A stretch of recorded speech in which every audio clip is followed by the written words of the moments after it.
as you quite rightly said, we're trailing. So if you like, money is chasing yield always.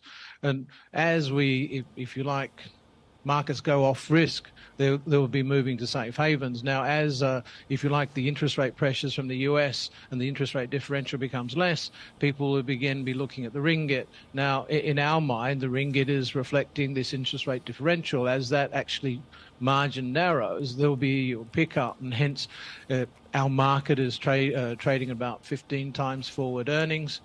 We are well positioned.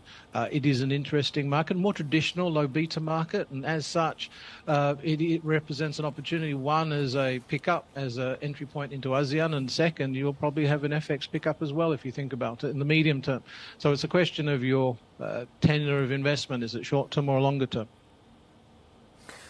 Umar, are you going to continue growing organically with new listings? And perhaps we'll get into the IPO pipeline and what's in store for the second half later on in the conversation. So my question to you is, are you considering or are you looking at tie-ups or consolidation along the lines of what we've been seeing out here with the SGX, with the NYSE? Is that a consideration?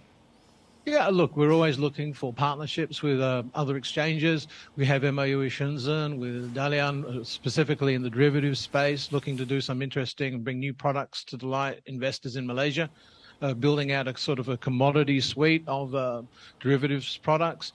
I mean, dual listings. We have a dual listing with SGX already. We're always open to that. But I think as we go forward, we're very interested in building a depository receipts framework, very much like we've seen SGX.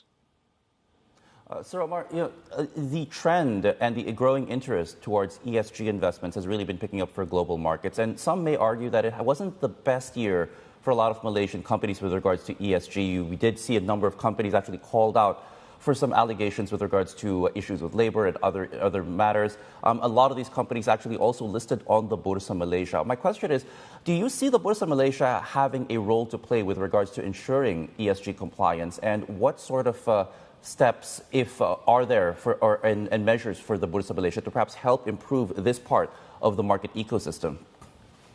I think ESG, the most imperative piece is actually reporting, JP, if I may, and transparency. And so at the exchange, we've